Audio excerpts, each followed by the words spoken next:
everybody! Today I'm going to be talking about the American bison, or as many of you may call it, the American buffalo. But the American buffalo is actually the incorrect term commonly used to describe the American bison.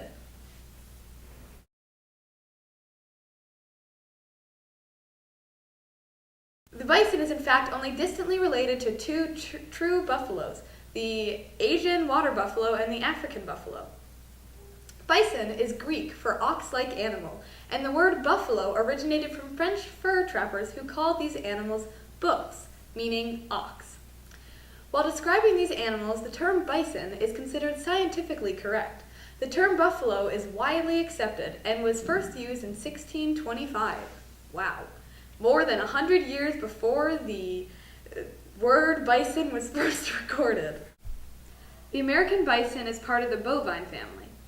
The bison diverged from its ancestors, the Asian water buffalo and the African buffalo, about 5 to 10 million years ago, so long ago that humans were still apes.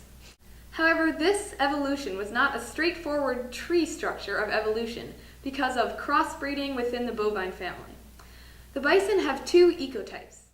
On the left, you'll see the plains bison, and on the right, you'll see the woods bison. The plains bison has a smaller, rounded hump, and the wood bison has a larger, taller, square hump.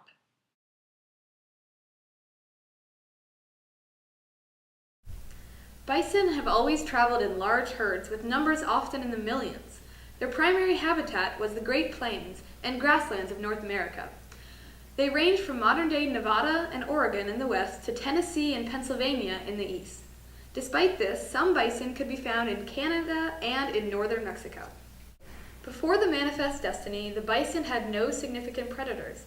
The Native American population that hunted these animals, although heavily dependent on the bison, killed them sparingly and used every part of what they killed. You can see in this picture that the natives literally used every single part of the bison for all of their needs. They even use their dung as fuel and their fat as a paint base. Once European settlers began to move west, in part of the manifest destiny, they used the tactic of overkilling the bison in order to harm the native people.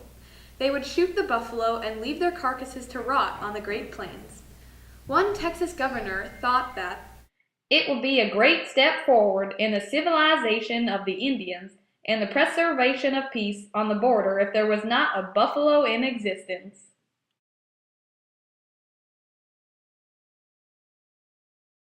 Some railroad companies even gave hunting specials, allowing passengers to shoot as many bison as they could from the comfort of their train cars. Many economic factors also contributed to the death of the American bison. Bison hides and meat were in high demand, so bison farms were created to keep animals close and maintain a steady influx of available meat. Since bison have no real predators in the wild, the main cause of the extermination of the American bison was the human. Ecological factors also played a role in their demise, however. Fires swept through the grasslands and would maim or kill thousands of bison at a time. Droughts, specifically one from 1840 to 1880, could wipe out an entire herd, which, remember, sometimes consisted of 1 million bison. In 1800, there were more than 60 million American bison living in the wild, but by 1894, the American bison population bottlenecked and declined to a drastic number of only 25. As of 2013, approximately 500,000 American bison exist in North America. However, this number does not represent a population of purebred bison. This population is actually comprised of many bison crossbred with cattle or that have been raised as livestock on confined ranches for many years.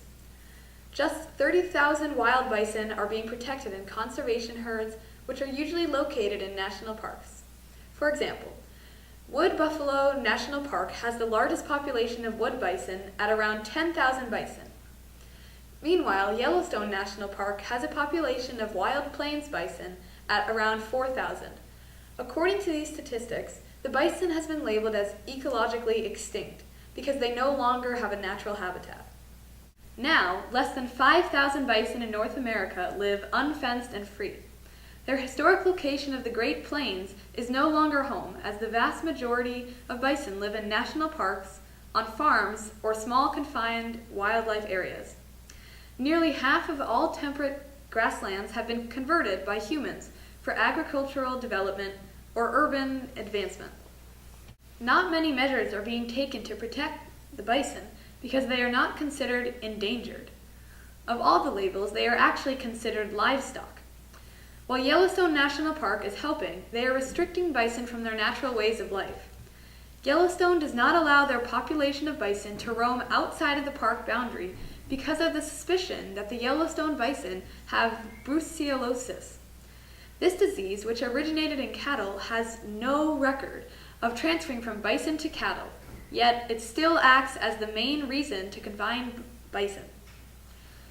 In addition, when a herd grows larger than 3,500, the extra bison are removed to be slaughtered.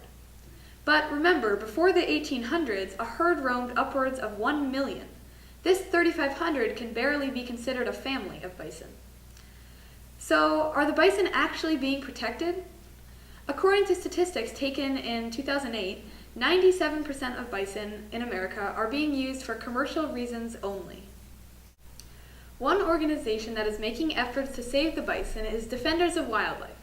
Currently, the Defenders of Wildlife program is trying to help bison slaughter in Yellowstone National Park. Defenders is working to allow bison free movement beyond the park boundaries. Defenders began using Fort Peck and Fort Belknap Indian reservations as leading options for relocation sites of the surplus bison that were about to be sent to be slaughtered. This Bison Relocation Act was approved by the State Wildlife Commission in December of 2011. However, the bison weren't moved to Fort Peck until March of 2012 and Fort Belknap in August of 2013. But Defenders doesn't stop there. Defenders has allowed individuals to help out. If you check out their website, www.defenders.org, you can adopt a bison, send a complaint or concern to the government, become a powerful wildlife advocate, or simply just maintain your awareness on the growing issues for bison. Although these measures are being taken, there is still a long way to go for the bison. In my team's opinion, the bison should be considered an endangered species.